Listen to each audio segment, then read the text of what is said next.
Saya bekerja di BPK, terutama dalam tugas dan fungsi pokok saya sebagai pemeriksa. Hal-hal yang paling melekat untuk core value berakhlak itu sebenarnya pertama itu akuntabilitas, selanjutnya adalah loyal. Nanti perjuangan masih panjang. Kita terus menggapai kepercayaan.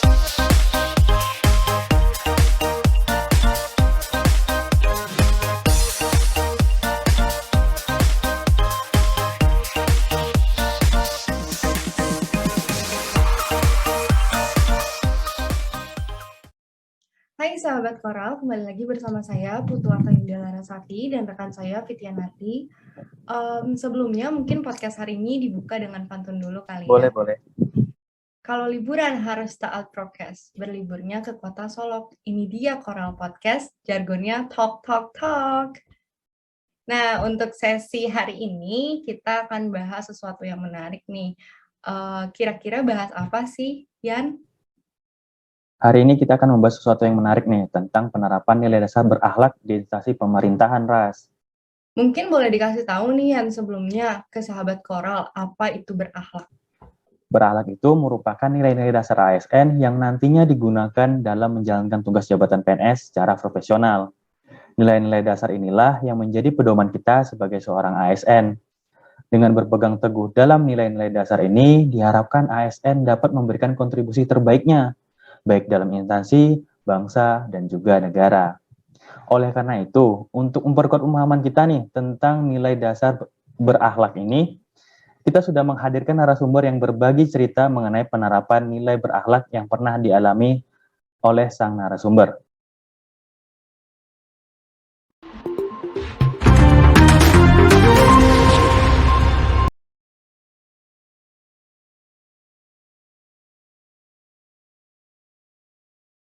Sebelum kita gabung dengan narasumber, ada beberapa artikel mengenai berakhlak yang mau saya tampilin nih, Ras. Yang pertama, yaitu ada cara jitu BPK dalam beradaptasi dengan perubahan lingkungan strategis dunia yang ditandai dengan langkah transformasi digital. Wow, sangat menarik ya. BPK terus pacu transformasi digital, ini sangat menarik. Yang kedua, ada strategi foresight yang dikeluarkan BPK untuk membantu pemerintahan dalam merancang strategi masa depan. Sungguh inovatif sekali, berarti ada kompetensi BPK ya yang berkontribusi di sini dalam pembangunan nasional. Oke, lanjut ke yang ketiga nih, ada sikap akuntabel BPK yang ditampilkan dengan SAI 20, berpartisipasi dalam mengawal akuntabilitas pasca pandemi. Wow, dari artikel-artikel tadi, sebenarnya sudah bisa dipastikan nih bahwa BPK telah mengimplementasikan nilai berakhlak. Tetapi untuk mengetahui bukti realnya, di sini sudah hadir Bapak Satya Adi Pratama yang akan menemani kita sharing untuk beberapa saat ke depan.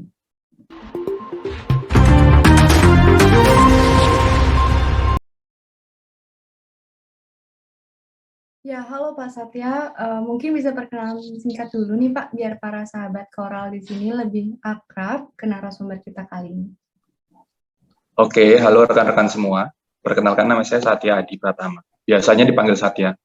Umurnya 29 tahun, sebelumnya berkarir di BUMN selama 6 tahun, dan saat ini bekerja sebagai pemeriksa di Badan Pemeriksa Keuangan di BPK Perwakilan Papua. Kalau keterima di BPK-nya sih tahun 2020, jadi kurang lebih 2 tahun lah, jadi ASN. Oke, perkenalan cukup menarik dari Pak Satya. Nah, langsung saja nih Pak, ada beberapa pertanyaan yang sudah kami rangkum untuk kita bahas bersama hari ini. Yang pertama, bisa Bapak ceritakan nih, pengalaman Bapak yang paling berkesan selama Bapak bekerja di BPK. Ya, mungkin yang berkaitan dengan penerapan nilai dasar berakhlak dalam kehidupan bekerja secara real.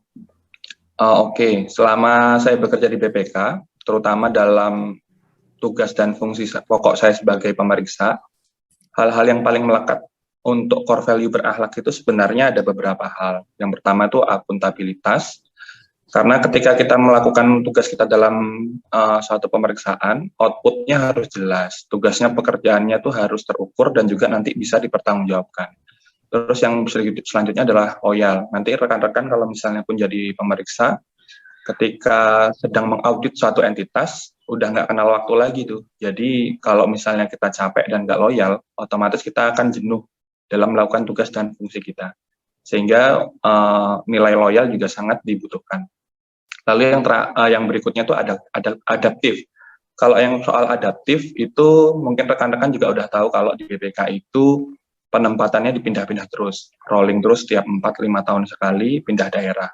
Di dalam satu provinsi pun entitasnya bisa di-rolling. Misalnya di Papua ada 30 entitas, maka kita di-rolling tiap tahunnya, tahun ini meriksa di kabupaten mana, tahun berikutnya meriksa di kabupaten mana, dan timnya juga selalu diacak.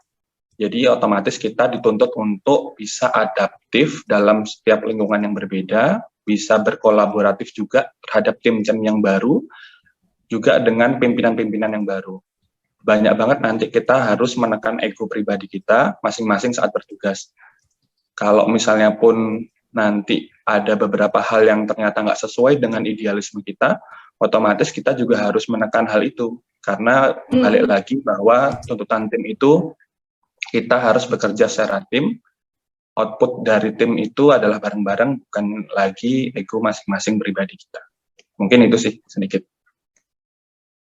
Nah, tadi sudah dijabarkan beberapa nilai berakhlak. Untuk penerapan yang berorientasi pelayanan itu bagaimana Pak Satya penerapannya dalam kehidupan bekerja? Satya. Kalau sebenarnya dari BPK impact-nya nggak bisa langsung dirasakan oleh masyarakat sih, tapi ada audit di BPK itu namanya audit kinerja. Audit kinerja itu kita melihat bagaimana proses bisnis dari satu entitas dalam melayani masyarakat. Nah, di situ kita bisa memberikan rekomendasi-rekomendasi agar entitas itu bisa mengelola keuangan negaranya menjadi lebih efektif dan efisien. Nah, mungkin impact-nya kita kalau berdasarkan pelayanan itu, jadi kita bisa mendorong entitas, mendorong APIP seperti inspektorat untuk lebih jeli dalam mengelola keuangan negara sehingga nanti berimpact ke masyarakat, gitu.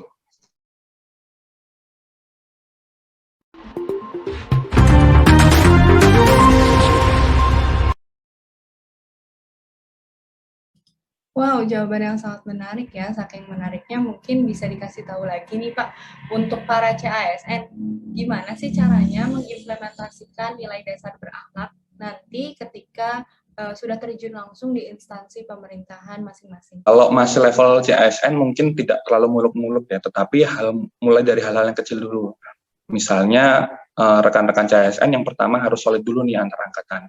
Teman-teman nanti ketika sudah solid, sudah bonding satu angkatan, nanti sharing ilmunya bisa lebih gampang tuh. Bisa saling cerita pengalaman, terus bagaimana menghadapi senior-senior, pimpinan, dan juga lingkungan-lingkungan yang baru.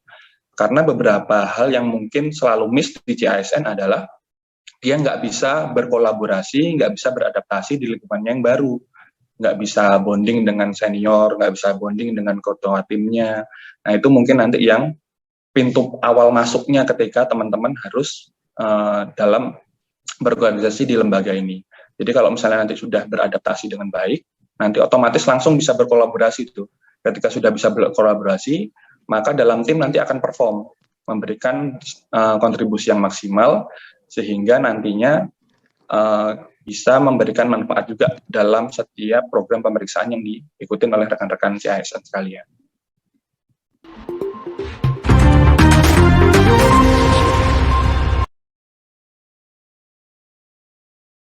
Ya, terima kasih atas jawabannya, Pak.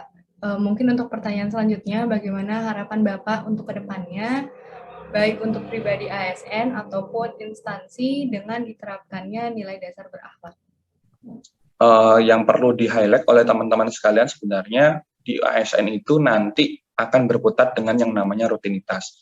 Ketika sudah berkutat dengan yang namanya rutinitas, itu nanti biasanya ASN-ASN itu minim akan inovasi-inovasi. Jadi dia nggak mau berkembang. Dia udah nyaman aja menghadapi masuk jam 9 pagi, nanti pulang jam 5 sore, itu aja terus yang diulang-ulang.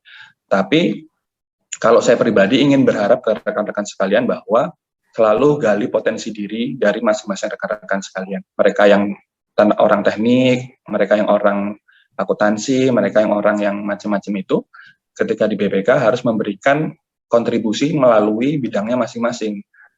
Nah, nanti teman-teman pasti akan kerasa tuh, setahun 2 tahun masih seru tuh, nanti udah 5 tahun udah agak jenuh tuh dengan yang namanya ASN.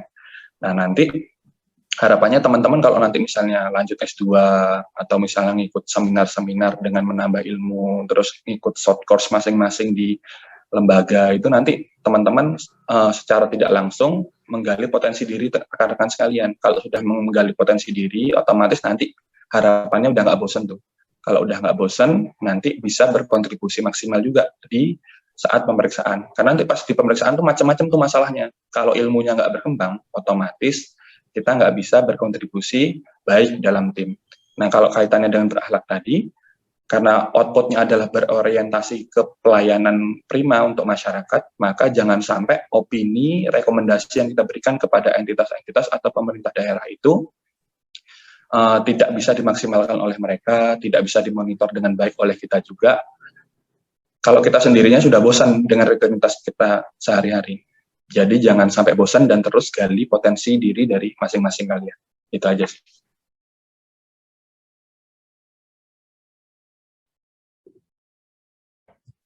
Ya baik, terima kasih Pak Satya. Semoga harapannya dapat terwujud ya Pak dan teman-teman CASN lainnya. Semangat untuk selalu meningkatkan kompetensi dirinya agar dapat berkontribusi maksimal kepada negeri dan juga kepada BPK. Mungkin kita bisa kasih aplaus dulu ya sahabat Koral buat Pak Satya, karena sudah sangat lugas dan lantang sekali dalam menjawab 3 pertanyaan dari kami. Dan berdasarkan dari jawaban-jawaban Pak Satya tadi, dapat disimpulkan bahwa sebagai seorang ASN BPK perlu menjadikan nilai dasar berakhlak ini sebagai fondasi kita dalam menjalankan tugas kita.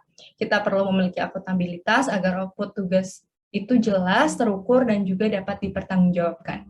Seorang pemeriksa juga perlu meningkatkan rasa loyalitas agar tidak merasa jenuh dalam mengerjakan tugasnya. Seorang pemeriksa juga dituntut untuk selalu memiliki keinginan untuk meningkatkan kompetensi diri, adaptif, serta kolaboratif terhadap lingkungan maupun tim kerja agar nantinya output yang dihasilkan, yaitu memberikan pelayanan prima kepada masyarakat melalui opini serta rekomendasi yang diberikan kepada entitas atau pemerintahan daerah dapat diberikan dan digunakan secara maksimal.